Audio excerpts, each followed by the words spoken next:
सोचो तुम जिंदा हो लेकिन बचने के लिए मुर्दा बन के रहना पड़े। एक लड़की मुर्दा खाने में फंस जाती है जहां एक साइको डॉक्टर डेड बॉडीज के ऑर्गन्स निकालता है। अब वो लड़की अपनी जान बचाने के लिए क्या करेगी, चलिए जानते हैं इस मूवी में। कहानी की शुरुआत में हम एक लड़की क्लोई को देखते हैं जिसको बैंक की तरफ से एक नोटिस मिलता है क्योंकि उन्होंने अपने घर का लोन नहीं भरा था, यानी कि जो पैसे इन्होंने घर बनाने के लिए बैंक से लिए थे वो वापस नहीं किए थे, इसलिए बैंक अब इनके घर को नीलाम करना चाहता था। क्लोई की मॉम पहले ही मर चुकी थी और उसके डैड की भी कुछ दिन पहले एक्सीडेंट की वजह से मौत हो गई थी, मगर बैंक इसके डैड के केस को यह बताकर पैसे नहीं देते कि जानबूझकर उन्होंने खुद अपनी जान ली है, इसीलिए वो इनको इंश्योरेंस के पैसे नहीं दे रहे थे। क्लोई की हालत बहुत खराब थी, यहाँ तक कि उसकी कॉलेज की फीस जमा करवाने तक के उसके पास पैसे नहीं थे। वो बैंक में कॉल करके बात करने की कोशिश करती है मगर कोई भी बात सुनने को तैयार नहीं था। अब क्लोई अपने भाई को कॉल करती है और खुद से मिलने का कहती है। दूसरी तरफ हमें क्लोई का भाई और उसका दोस्त रॉस दिखाया जाता है जो पैसों की वजह से बहुत परेशान थे, इसलिए वो एक दुकान में चोरी करने का सोचते हैं। उनके पास एक प्लास्टिक की गन भी थी। अब जब रॉस गाड़ी से उतरकर चोरी करने दुकान के अंदर जा रहा था तो एक आदमी दुकान से निकलकर रॉस पर गन चला देता है जिससे वो वहीं पर गिर गया था। क्लोई का भाई जो गाड़ी में बैठा था वहाँ से डर कर गाड़ी लेकर भाग जाता है। क्लोई का भाई घर आ गया था और अपनी बहन को सारी बात बताता है। कहता है मैं बहुत बड़ी मुश्किल से निकलकर बाहर आया हूँ। क्लोई अपने भाई के जख्मों को ठीक करती है और पूछती है कि आखिर यह सब कुछ कैसे हुआ। वो बताता है तुम्हारे दोस्त रॉस की मौत हो गई है, हम दोनों एक दुकान में चोरी करने गए थे। क्लोई यह बात सुनकर एकदम से हैरान हो गई थी। उसका भाई कहता है मेरे लिए कुछ भी आसान नहीं था, मैं बहुत बड़ी मुश्किल में फंस चुका हूँ। क्लोई का भाई उसे कहता है मुझे यकीन है तुम सब ठीक कर लोगी। वो कहती है गाड़ी कहाँ पर है जिस पर रॉस और तुम चोरी करने गए थे। उसका भाई कहता है मैंने उस गाड़ी को जला दिया है, मुझे सिर्फ एक ही चीज बचा सकती है और वो है रॉस का मोबाइल। उसके फोन में हमने चोरी की सारी प्लानिंग की थी। उधर दूसरी तरफ उस क्राइम सीन पर पुलिस भी आ गई थी। उन्होंने रॉस की लाश को मुर्दा खाने में भिजवा दिया था। इधर क्लोई अपने भाई से कहती है क्या तुमने चोरी की प्लानिंग फोन में की थी? तुम जानते हो तुम्हारी उम्र कितनी है? सिर्फ 25 साल। अगर पुलिस ने उस फोन के जरिए तुम्हें ढूंढ लिया तो क्या होगा? वो तुम्हें पकड़ कर ले जाएंगे। अब मुझे कुछ सोचने दो। क्लोई उस फोन को ढूंढने का प्लान बनाती है जो मुर्दा खाने में था, क्योंकि पुलिस ने क्राइम सीन से लिए हुए सबूतों को मुर्दा खाने में भिजवा दिया था। क्लोई जो कि एक मेडिकल की स्टूडेंट थी इसीलिए वो पहले ही इन सब चीजों के बारे में जानती थी। अपने भाई को बताती है पहले रॉस की लाश को मुर्दा खाने में एक बॉक्स में रख दिया जाएगा और फिर उससे मिलने वाले सबूतों को वो लोग एक जगह पर रख देंगे और सुबह होते ही मेडिकल चेकअप के बाद उसकी लाश और सबूतों को पुलिस को दे दिया जाएगा। हमारे पास सिर्फ यही रात है, हमें कुछ ना कुछ करना होगा। ये दोनों पहले उस मुर्दा खाने की बिल्डिंग में जाने की कोशिश करते हैं मगर नहीं जा पाते। अब तभी क्लोई के भाई को एक लेडी याद आती है जिससे वो पहले नशा लिया करता था, जो एक क्लिनिक में काम करती थी। वो उससे एक ड्रग लेते हैं, एक ऐसा नशा जिसको लेते ही जिस्म ठंडा पड़ जाता है और दिल की धड़कन भी आहिस्ता आहिस्ता चलने लगती है। ऐसा लगता है कि इंसान मर गया हो। क्लोई अब अपने भाई से कहती है मैं इस नशे के इंजेक्शन को अपने जिस्म में लगाऊंगी, थोड़ी देर बाद मेरा जिस्म ठंडा होने लगेगा और दिल की धड़कन कुछ वक्त के लिए बंद हो जाएगी। कुछ देर के बाद तुम पुलिस को कॉल करना, उन्हें कहना कि तुम्हें रोड पर एक लाश मिली है, जिसके बाद वो मुझे मुर्दा खाने में भिजवा देंगे मेरे मेडिकल चेकअप के लिए कि पता कर सके मेरी मौत किस वजह से हुई, और फिर मैं वहाँ से सारे सबूत लेकर आराम से घर वापस आ जाऊंगी। ये सब कुछ क्लोई अपने भाई को बचाने के लिए कर रही थी। अब वो खुद को इंजेक्शन लगाती है जिसके बाद उसकी आंख मुर्दा खाने में खुलती है। अब तक जो इन्होंने सोचा था बिल्कुल वैसे ही हो रहा था। अब जब वो होश में आती है तो देखती है उसके जिस्म पर सिर्फ सफेद रंग की चादर थी और पांव पर एक नाम का टैग लगा हुआ था। क्लोई अभी भी उस नशे की असर में थी, खुद को संभाल नहीं पा रही थी। वो देखती है उस रात मुर्दा खाने में और भी लाशों को लाया गया था। वो दरवाजे से झांक कर जब देखती है तो एक आदमी था जो चलकर उसकी तरफ आ रहा था। ये यहाँ पर डॉक्टर था जो लाशों का मेडिकल चेकअप किया करता था, जिसका नाम कोरोनर था, और यहाँ पर वो बहुत से गलत काम भी किया करता था। कोरोनर अब उसी कमरे में आ जाता है जिधर क्लोई थी। वो डरकर दोबारा से अपने बेड पर लेट जाती है और मुंह पर चादर को ले लिया था। क्लोई काफी ज्यादा डरी हुई थी, उसे यह डर था कि कहीं वो पकड़ी ना जाए। अब खैर कोरोनर वहाँ से एक लाश को स्ट्रेचर पर लिटा कर ले जाता है। क्लोई उसके जाने के बाद कमरे से बाहर निकलती है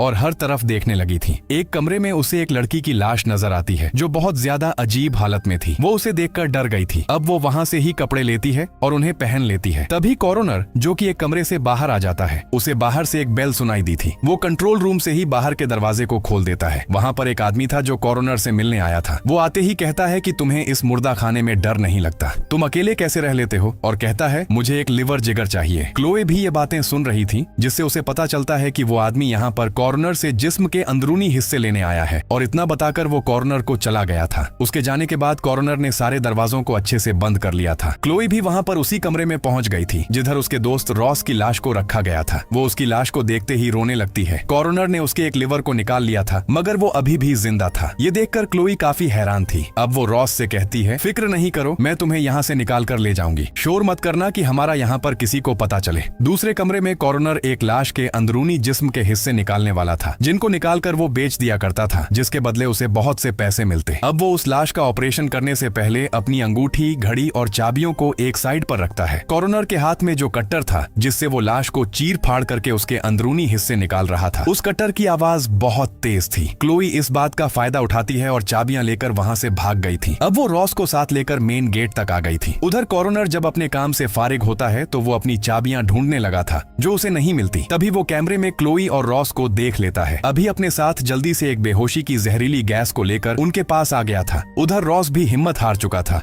और क्लोई से कहता है, देखो मैं अब और नहीं चल सकता, मैं जानता हूँ मैं नहीं बचूंगा, तुम यहाँ से अकेली चली जाओ। तभी उधर कॉरोनर आ जाता है। उसने जहरीली गैस से दोनों को बेहोश कर दिया था। अब जब दोबारा से क्लोई को होश आता है तो वो बेड पर खुद को बंधा हुआ पाती है और साथ ही रॉस भी था जो अभी भी बेहोश होता है। यहाँ पर कॉरोनर भी था। क्लोई उससे कहती है, प्लीज हमें यहाँ से जाने दो। वो कहता है, लड़की तुमने क्या सोचा था, तुम यहाँ पर आओगी, अपने इस दोस्त को बचाकर ले जाओगी? ऐसा नहीं हो सकता। तुम लोग चोरियां करते हो, लोगों को तंग करना तुम्हारे लिए आम बात है। तुम अभी तो जिंदा मेरे किसी काम की नहीं, मगर हाँ, मरने के बाद लाखों की हो जाओगी। मैं तुम्हारे जिस्म के सारे हिस्सों को बेच दूंगा जिसके बदले मुझे बहुत से पैसे मिलेंगे। फिर तुम्हारे जिस्म के सारे हिस्से उन लोगों के काम आएंगे जिनको जिंदा रहने का हक है। अब कॉर्नर क्लोई की आंखों के सामने रॉस के जिस्म पर चाकू से कट लगाता है, जिसके बाद वो उसके लिवर को निकालने की कोशिश करता है। बहुत देर के बाद आखिर उसने अपना हाथ डालकर उसके लिवर को बाहर निकाल लिया था और एक शॉपर में रखकर साथ ही पड़े कूलर में रख देता है। ये सब कुछ अपनी आंखों के सामने देखकर क्लोई का दिल घबरा गया था। कॉर्नर के जाने के बाद वो खुद को खोलने की कोशिश करती है। वहाँ पर पड़े हुए कट्टर से उसने अपने हाथों के बेल्ट को खोल लिया था। कट्टर की आवाज बहुत तेज थी जो कॉर्नर तक भी पहुँच जाती है। अब जब जल्दी से वो देखने आता है तो उधर क्लोई नहीं थी, वो वहीं पर छुप गई थी। वो एक चाकू को लेकर क्लोई को यहाँ वहाँ ढूंढने लगता है। उधर क्लोई को लिक्विड नाइट्रोजन गैस का सिलेंडर मिला था जिसको लेकर वो उस कमरे के पास जाती है जिधर सबूत रखे हुए थे। उसका लॉक तोड़कर वो अंदर आ गई थी। वो उस बॉक्स को भी ढूंढ लेती है जिसमें रॉस की सारी चीजें पड़ी थी। लेकिन तभी उधर कॉर्नर भी आ गया था जिसको देखकर क्लोई वहीं पर छुप जाती है।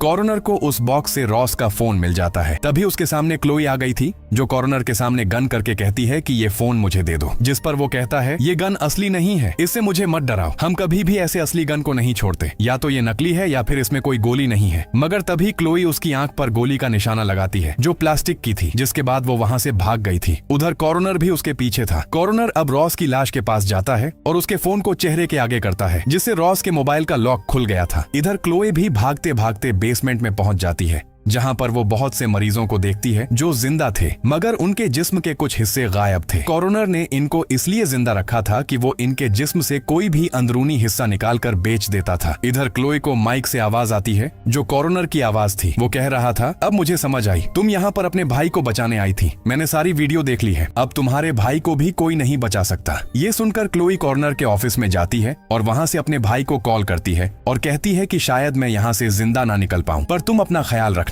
लेकिन कुछ देर के बाद वहाँ पर कॉर्नर आ गया था जिसके साथ अब उसका डॉग भी था। उधर सब बातें सुनकर क्लोई का भाई पुलिस के पास पहुँच गया था। वो एक पुलिस वाले को अपने साथ ले आता है। इधर क्लोई के पीछे कॉर्नर का डॉग था जिसको कॉर्नर ने उसके पीछे लगा दिया था। क्लोई उससे अपनी जान छुड़वाने की कोशिश करती है। वो वहीं पर पड़े हुए रॉस के लिवर को उठाकर एक कमरे में फेंक देती है। डॉग जब उसके पीछे जाता है तो क्लोई ने उस दरवाजे को बंद कर दिया था और कैमरा की मदद से वो स्क्रीन पर यह भी देखती है कि उसका भाई एक पुलिस ऑफिसर के साथ उसे बचाने आया है। अब वो जल्दी से जाकर मेन गेट को खोलती है और ऑफिसर को कॉर्नर के बारे में बताती है। वो कहता है, मैं जानता था, मुझे पहले ही इस आदमी पर शक था कि यह आदमी यहाँ पर गलत काम करता है। इतना कहकर वो क्लोई और उसके भाई को मारने लगता है क्योंकि ऑफिसर भी कॉर्नर के साथ मिला हुआ था। यहाँ पर अब क्लोई वही नकली गन दिखाकर पुलिस ऑफिसर को डराती है। तभी माइक से कॉर्नर की आवाज आई थी जो पुलिस ऑफिसर को बता रहा था कि यह गन नकली है, पर तुम इन दोनों को कुछ मत करना, मुझे यह बिल्कुल जिंदा चाहिए। तभी क्लोई और उसका भाई पीछे के दरवाजे से भाग गए थे। पुलिस ऑफिसर ने इनके पीछे कॉर्नर के डॉग को भी लगा दिया था। क्लोई और उसका भाई बेसमेंट में आकर छुप जाते हैं और गेट को अंदर से बंद कर लिया था। पुलिस ऑफिसर भी वहां पर आ गया था, जो डॉग को उसके पास खड़ा देखकर समझ जाता है कि दोनों इसी बेसमेंट के अंदर हैं। इसलिए उसने बाहर से उसके दरवाजे को हथकड़ी लगा दी थी। इतने में वहां पर वही आदमी आ जाता है जो पहले कॉरोनर को लिवर का बोल कर गया था। कॉरोनर कहता है, अभी तुम्हारा काम नहीं हुआ, मुझे 1 घंटा लगेगा।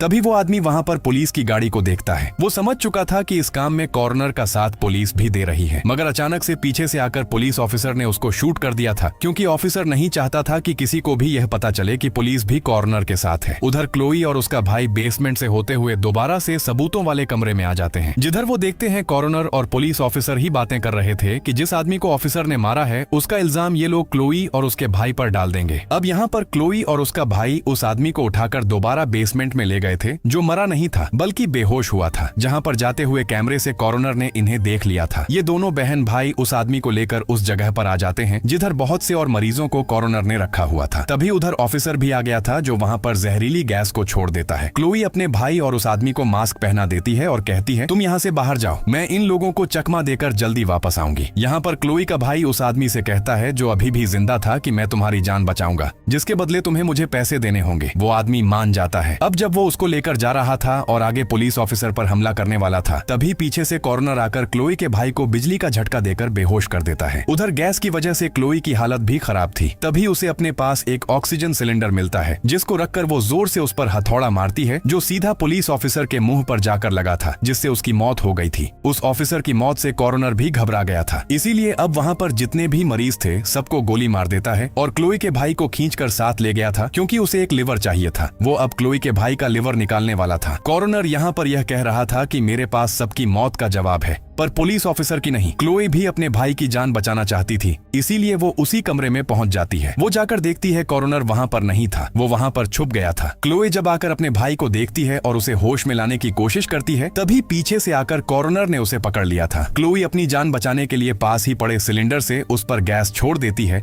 जिससे उसका पूरा चेहरा बर्फ में जम गया था। फिर वो उसी सिलेंडर को उसके मुंह पर देकर मारती है, जिससे उसका आधा चेहरा टूटकर बिखर गया था। अपने साथ इतना सब कुछ होता देखकर कॉरोनर पागल हो गया था और एक बड़ा सा चाकू लेकर क्लोई को मारने लगता है। लेकिन तभी वहां पर कोई आदमी आ जाता है, जिसको क्लोई और उसके भाई ने बचाया था, और कॉरोनर को एक ही चाकू मारकर उसका काम तमाम कर देता है। ये तीनों बच गए थे। यहाँ पर क्लोई का भाई उस आदमी से कहता है, मैंने तुम्हारी जान बचाई, लाओ वो पैसे दो जिसका तुमने मुझसे वादा किया था। वो आदमी कहता है, जान तो मैंने तुम्हारी बचाई है, अगर तुम्हें पैसे चाहिए तो तुम्हें मुझे एक लिवर देना होगा। अब इन दोनों बहन भाइयों को पैसों की भी जरूरत थी, इसी वजह से अब क्लोई इसको कॉरोनर का लिवर निकाल कर दे देती है। कॉरोनर के डॉग को उन्होंने बिल्डिंग में ही बंद कर दिया था, जिसके बाद तीनों वहाँ से बाहर निकल जाते हैं। उस आदमी ने इनके अकाउंट में पैसे भी भेज दिए थे। क्लोई उस आदमी से कहती है, तुम्हें डॉक्टर की जरूरत है। वो कहता है, हाँ वहीं पर जा रहा हूँ, तुम चाहो तो तुम्हें लिफ्ट दे सकता हूँ। फिर ये दोनों बहन भाई उसकी गाड़ी में बैठकर सही सलामत यहाँ से बाहर निकल गए थे। अब अंदर बिल्डिंग में कोई भी जिंदा नहीं बचा था, कॉरोनर के डॉग के अलावा। उसका डॉग ही उसकी लाश को खा रहा था। क्लोई ने बहादुरी दिखाकर अपने भाई को बचा लिया था, पर दोस्त को ना बचा पाई। और इसी के साथ इस मूवी की कहानी यहीं पर खत्म हो जाती है।